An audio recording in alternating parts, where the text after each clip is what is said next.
ఎన్నో రోజుల నుండి ఎదురు చూసిన ప్రమోషన్ నాకు ఇవ్వకుండా షో ఆఫ్ చేసే వేరే అమ్మాయికి వచ్చింది. ఈ ప్రాజెక్ట్లో నేను వీళ్ళకన్నా బాగా పెర్ఫామ్ చేస్తున్నా అని బలవంతంగా క్లయింట్స్కి నేను రిజైన్ చేశాను అబద్ధాలు చెప్పించారు. నన్ను వేరే ప్రాజెక్ట్కి మార్చారు. మళ్ళీ ఆ ప్రమోషన్ కోసం ఫస్ట్ నుండి నేను ప్రూవ్ చేసుకోవాలి. దానితో నాకు ఇంకా ఫ్రస్ట్రేషన్, కోపం, చిరాకు ఎక్కువైపోయి మొత్తం అందరి మీద ఎస్కలేట్ చేద్దామని మెయిల్ కూడా టైప్ చేశాను. సెండ్ చేసే లోపు చెల్లి కాల్ చేసి, అక్క, అమ్మ హెల్త్ బాగాలేదు, ఒక్కసారి ఇంటికి రా అని అంది. చేసేదేం లేక 2 రోజులు లీవ్ పెట్టి మా ఇంటికి వెళ్ళాను.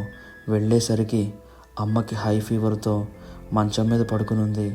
అమ్మని హాస్పిటల్కి తీసుకెళ్ళి ఒక 2 సెలైన్ బాటిల్ ఎక్కిస్తే కొంచెం సెట్ అయింది. మా చెల్లి నేను కలిసి మొత్తం అమ్మని చూసుకున్నాం.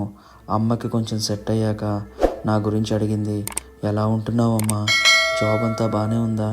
ఏదో ప్రమోషన్ రావాలని చెప్పావుగా, వచ్చిందా అమ్మా? Next part coming tomorrow.